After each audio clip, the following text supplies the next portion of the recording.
All right, welcome to week 6. This is video 15. In this video, I want to talk about the storytelling side of what's going on here.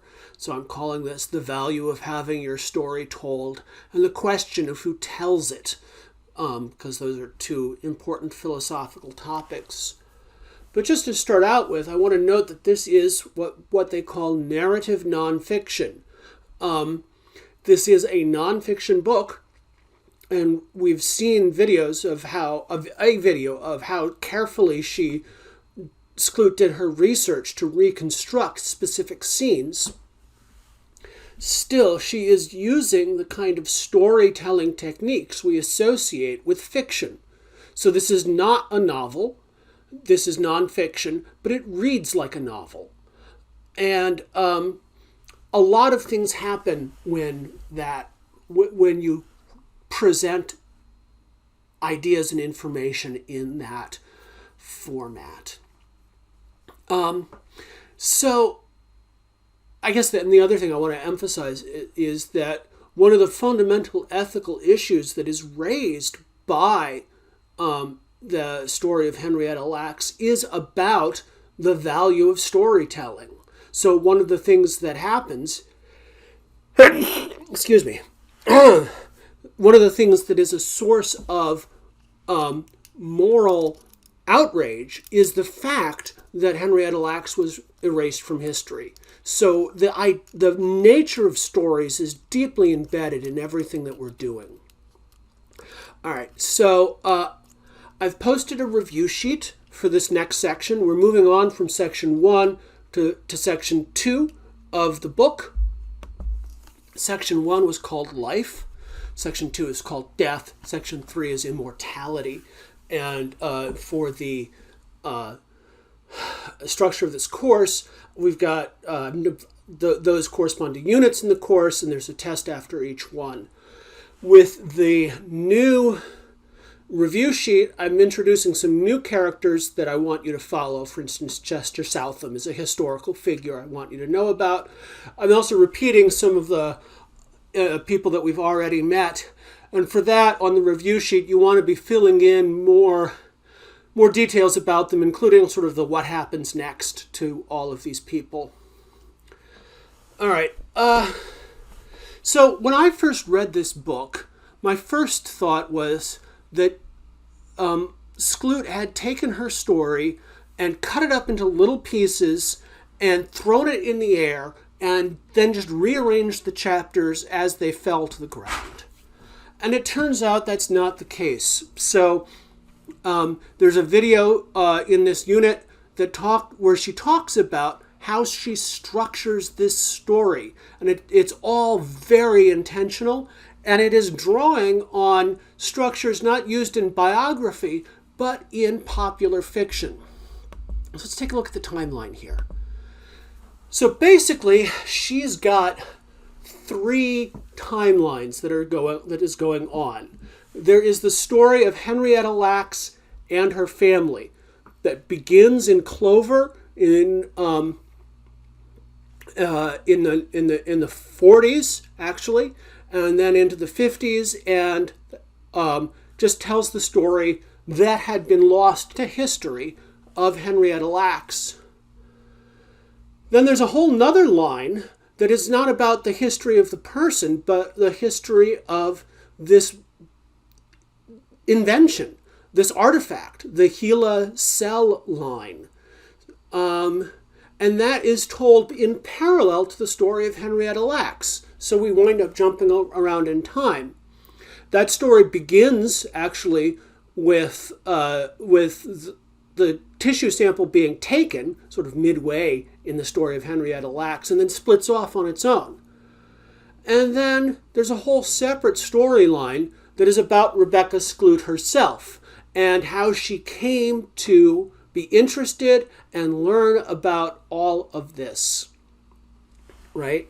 And so what she says in the video is that she actually she didn't cut things up into pieces and then throw them in the air and let them fall. She put them on index cards and arranged these timelines very carefully, right? So she's intentionally cutting back and forth between them. And she uses as her model not works of scholarship or biography or history, but popular fiction, including like Fried Green Tomatoes and Hurricane, the story of Hurricane Carter, which both have this profound structure where you've got several narratives going on at once and you cut between them, and it's effective storytelling. So what she's done there is gone with a model that is the one that is most effective for drawing in an audience and captivating their attention. So, I mean, I just think this is a really brilliant choice on her part. Someone who was trained as a doctor or a historian or a philosopher would not have done that. They would have gone with something more fancy or hoity-toity or logical rather than narrative. So again, she's using techniques from popular fiction to tell a true story. Within each of these narratives, we kind of jump around. So we begin, of course, with the exam. Chapter 1 on this is actually the second item in the left-hand column, right? We begin with the exam where Lax is diagnosed. Chapter 2 is actually a flashback to events before that in Clover. Chapter 3 takes you up to diagnosis and treatment, and then we actually move over to the Gila cell story. And then meanwhile, we've got a whole separate storyline about Rebecca Skloot. And Skloot's storyline has a really interesting structure to it as well. It starts with her learning about Henrietta Lacks in community college, and it stays with her, and it's a story of her gradually learning more and coming to be trusted by the Lacks family. So it starts with the ladies on the phone chapter, where she gets her first phone contact with Deborah Lacks, and then as the chapters go on, you see one chapter at a time, she meets someone and is able to win their trust, right? So we're now entering part 2 of the book. Part 1 was life, and it ended actually, it was told the life of Henrietta Lacks ending with her death. Next chapter is death. The next part is death, talking about what happened after the death of Henrietta Lacks. So the third one is immortality, about the revitalization or the something. It's about immortality. So in the bit you read for today, we saw we get one bit of Henrietta's timeline, which is the storm that accompanied her burial. Then we click over and learn about the Gila factory, this important stage in the story of the cell line, where it is now being reproduced on a massive scale and sent all over the world. And then in chapter 14, we get the story of Helen Lane, that is, the story of how the original story was erased. And that's what I want to focus on in the remainder of this video. So in the introduction, Skloot describes her biology class and her professor who wrote Henrietta Lacks' name on the board, and then, matter-of-factly, almost as an afterthought, he said, she was a black woman. He erased her name with one fast swipe and blew the chalk from his hands. Class was over. So this is an important feature of, honestly, the African American experience with the medical establishment. We call this erasure. That is the role of marginalized groups like African Americans gets erased from history. And so it ceases to be a part of the structure of the meaningful stories that let us think powerfully about our place in the world, right? So that's a theme, erasure. And in the chapter called Henrietta Lane, we find out a bit more about how that happened. So this is what Skloot says. The story, one of the initial stories about Henrietta Lacks was just attributed to someone named Helen L., a young woman in her 30s who was admitted to Johns Hopkins Hospital with an incurable cancer on her cervix. It also said that Helen L.'s cells were taken from her sample after her death, not before. Lacks says there's no clear record of where these two pieces of misinformation came from. The changing of Henrietta Lacks's name and the changing of the time when the sample was taken. We might actually add a third thing, which is the erasure of her identity as a black woman, right? But it's safe to assume that they came from within the walls of Hopkins. So it looks like someone, probably George Guy, decided to do it this way. And so what Guy is doing is he's changing the way the story of medicine and America gets told. And what he does is he moves the focus away from from people like Henrietta Lacks and onto people like himself, the doctors who make the discoveries and become the real heroes of this story.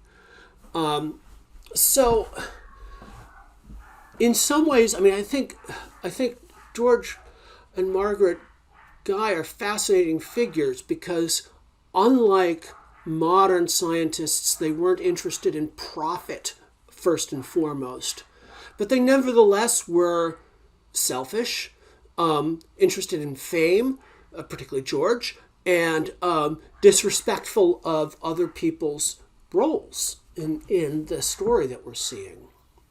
So what happens here? Many people want to tell Henrietta Lacks's story using her name because the human element is compelling. This is an incredible story. A biologist friend of mine said, when I told him I was teaching this book, he said, I remember hearing about Henrietta Lacks when I was in graduate school and thinking, someone ought to write a book about that. And I guess someone did. Yeah, someone finally did. And it took some effort because the truth had been buried. But everyone, I think, recognized from the beginning that this is an incredible story. Now, George Guy cites patient privacy in saying why he doesn't want Lacks's name used. And make of that what you will. There were, laws and practices in place to protect privacy at the time. And just as like there were laws and practices to protect consent. But things were much looser then for both consent and privacy than they are now. So stories get written using other names. Right? People want to tell this story. They don't have the right name. So the details get filled in. Now what's interesting is that the Lacks family would have known what had happened if the correct name had been out there. And instead, they go for decades without having any clue of what's going on. And it's only in part 3 where we see the weird coincidence that lets them find out about it. So, a final thing to note here is that this story was told, but it wound up being told by Rebecca Skloot, another white person, right? And she explains why she puts herself in the story. And you can see why she has to make the story work. But it's, again, it raises the issue of the erasure of African American contributions to history, their role in this nation. And it also raises a certain issue of co-optation or cultural appropriation. because who winds up telling this story? Well, it wasn't anyone in the Lax family. It was this writer, Rebecca Skloot. Okay, so I've got an exercise that that's next, and I want to talk about the idea of immortality. The structure of the book is life, death, immortality, and we hear repeatedly that this is the immortal life of Henrietta Lacks. Lacks lives on somehow. So, what aspect of any of Henrietta Lacks can be said to live on in each of the following? How do they compare to each other? So, there's the Gila cell line, which is, I think, the literal meaning of the immortal life of Henrietta Lacks. It's not exactly the kind of immortality I thought I was promised in Sunday school, but it's immortality. Deborah Lacks and the Lacks family is another continuation. And then the book itself, right? This story is a continuation of the life of Henrietta Lacks. So, I want you to write about those, just like a paragraph about each, and then think about why it is that the erasure of Henrietta Lacks is considered to be such a stain on medicine, because it's not like other things we see, like the Tuskegee syphilis experiment, where people died, where people suffered, right? Nothing, all of the pain in Lax's life just came from something that was already there naturally. This ridiculously aggressive tumor, but still, people often list her when they talk about things that have gone wrong with American medicine, injustices. And so I think to understand that, we have to understand the value of stories and the value of these three stories, or these three extensions of someone's life. Okay, so that's your next exercise.